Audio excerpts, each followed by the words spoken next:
Tech Tuesday, we're going to get back on the drawing board. We're going to do some technical stuff. I mean, actually a lot of technical drawings. So those of you who like to talk about front suspension and geometry, then you're going to geek out over this. For everybody else, your eyes are going to roll in the back of your head and probably going to hate this video, but that's fine with us because I like geeking out over this kind of stuff. So let's get right into it. Portals. What is a portal? Well, I really kind of wanted to have one in my hands to show you, but we didn't get it in the mail in time. But basically, if you're on the east coast of the US or anywhere where there's a bunch of mud, then you know exactly what a portal is. But it's a drop-down mechanism to take the drive of a final spindle or upright and drop it down 4, 6, or 8 inches typically, are the different heights that portals will drop at.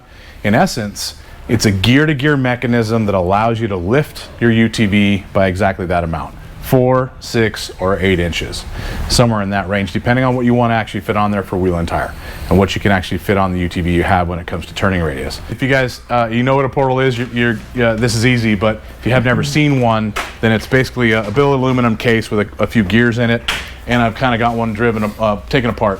So imagine that the axle of the UTV is coming through this upper gear, and these are gears, okay? I didn't put teeth on them because I don't feel like drawing that much. But basically, you've got an upper axle gear, you've got an idler, and you've got a driven. This driven is going to be what is connecting to the wheel and tire outside of this portal.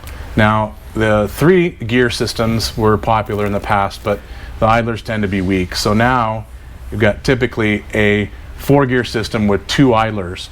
Another thing, if you look at the rotations, if the axle gear is rotating clockwise, the idlers are going to go counterclockwise so that you get a clockwise motion for the wheel and tire finally, for a final drive. Another thing to look at, I didn't just draw this smaller and larger on accident, but the axle gear, whatever diameter that might be, let's say 3 or 4 inch in diameter, as you start stepping up the idler or the driven, this lowers the gear ratio, and it is very popular to have, say, a 10 or 30% underdriven system. So it's like taking your 10 speed and dropping it down 2 gears, and it's permanently in a lower gear. Well, there's a couple reasons for that, because we just talked about how slow typically a mud ride is. It's all in low gear in the trans and then slow speeds, and you really want to have the extra torque to get over things, the extra torque to spin a big wheel and tire. Also, when you go to a bigger wheel and tire for mudding, so 38s, 40s, 42s, then you really want that gear ratio step down. Otherwise, that tire alone would have put you in a really high gear. So the drop-down ratios are really helpful. Inside a portal, you've got typically now 4 gears, axle, idlers, and driven. You can get different ratios to step it down. Now, let's look at what a portal does to the geometry of the front end. Now, we've had other videos, if you want to go back and look at them, on wheel and tire offset, how it affects scrub radius and front geometry. You can go back and look at those. This is kind of a rehash of it, so I'll go through real quick. If you're looking at the front of the vehicle, or from the very front of the vehicle, and you're looking, this is an upper control arm, the spindle or upright, lower control arm, and this is a tire and wheel cut in half, and here's the ground. Typical geometry that you want to have when it comes to scrub radius, you draw an imaginary line through the upper and lower ball joint. That is a kingpin inclination angle. Where it meets the ground and where the center line of the tire is where it meets the ground, you want to have that gap between those two under 1/2 inch. What that does is it keeps all of the rocks, chatter, whoops from trying to turn the tire for you and coming back into the wheel as feedback that will typically wear out rack and pinions and other things. When you move the wheel and tire offset out wider, it ruins that scrub radius and gets more feedback in the wheel, tends to wear out components faster. So, proper geometry on the front, very little scrub radius on the bottom, great for feedback. There's very little feedback, and steering response is badass. Here is a portal system. So you have the same upper arm, same upright, and you have the same lower arm with ball joints and kingpin angle, but then you shove a portal in the middle of it. Now, this is the gear, axle gear. There'll be an idler gear on the sides, and then you have a driven gear, and that's driving this hub that's got the wheel and tire on it. This offset and width added to the system is what comes down here to the ground level and gives you a scrub radius increase that's massive. You see that on there, yep, Chase? Okay. All right, see what you're talking about is like 1/2 inch to about 5 inches. So a massive change. When you add that kind of scrub radius to the front geometry, now all you've done is just put a ton of leverage on the steering. Instead of going through a bump and having that bump translate through the tire go straight over the top of it and not steer the car, the wheel and tire package is much wider at the ground. So that rock has huge leverage on that spindle and on that assembly and just destroys rack and pinions, comes back in the steering. If you're going slow, like we talked about, 5 miles an hour in low gear through the mud, it may not be a giant negative and wear out your arms, but it certainly is going to wear out all the components. There's a lot more load involved in this front end than just scrub radius and steering components. Let's go back over here, Chase. This assembly, let me describe what we're looking at. So this would be a view from the side of the vehicle, looking straight through the tire, and this is the center of your upright spindle, and your tie rod's connected here. This is your upper ball joint with an upper control arm on it, lower ball joint with lower control arm on it, and I've drawn in the radius, lower radius of a 32-inch tire. Let's just plug in some force numbers for a standard UTV. So let's just say this is a Polaris or a Can-Am, and this is what we'll be racing in the desert, right? So a 32-inch tire on a standard spindle. If you were to take the tire where it contacts the ground and put 100 pound-feet of torque on it, 100 pounds of force, trying to rotate this tire one direction or the other, okay? This doesn't mean that's what a rock gives you. It doesn't mean that's what the horsepower of the engine or torque of the engine is going to give you. I'm just pulling a number out of the air. If you just put 100 pounds of force on that tire and do the math back to the center line of the spindle, come out 4 inches to the upper ball joint and the lower ball joint, they're going to see 66 pounds of force on both joints if you put 100 pounds on the bottom of a tire at 32 inches. Okay? That right there is typical ratio for any desert racing UTV, or even you guys, whoever's running it hard stock. You just might have a 30-inch tire, so the forces are going to go down. Let's take the same exact system and make it a portal. Come over to this side, Chase.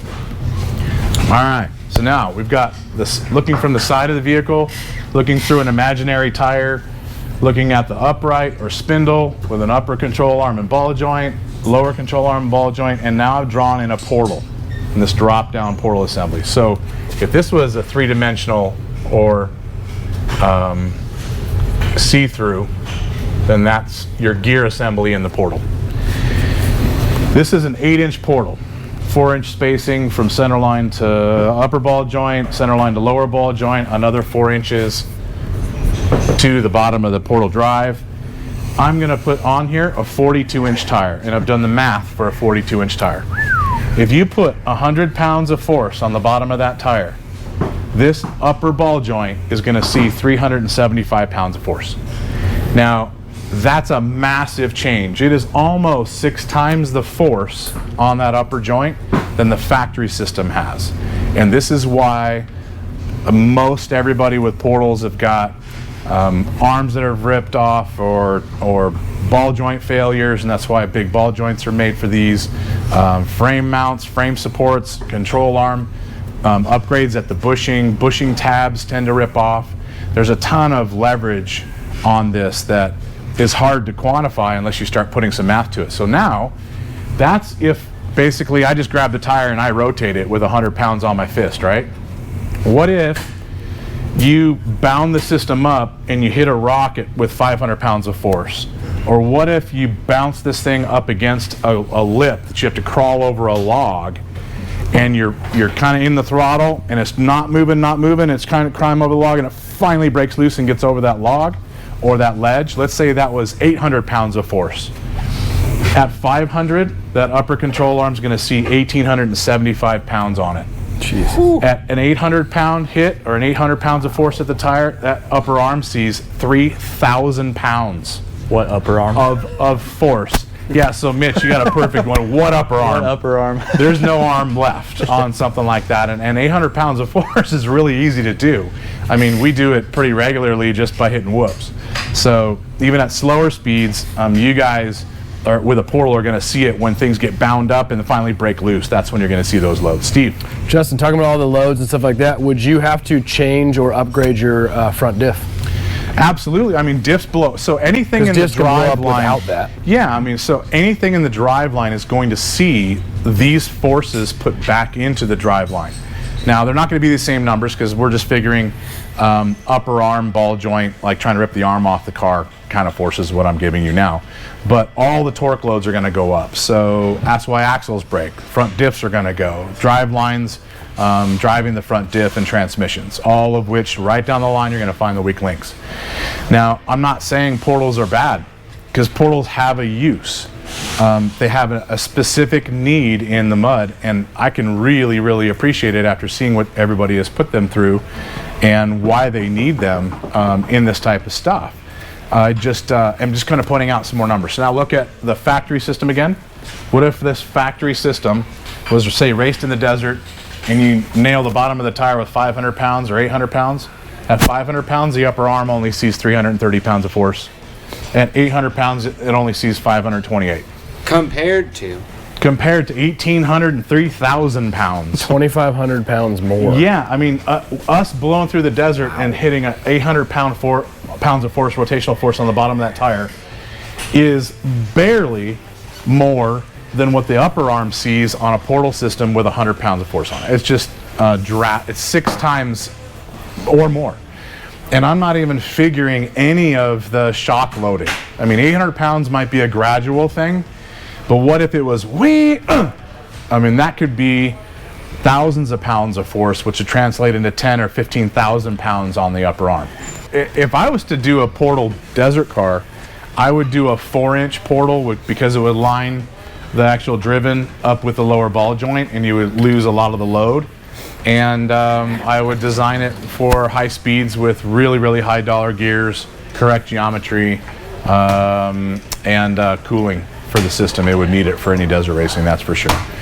But as far as lifts are concerned, to get clearance for mud, portal is the way to go on top of, if you haven't already done, other lifts.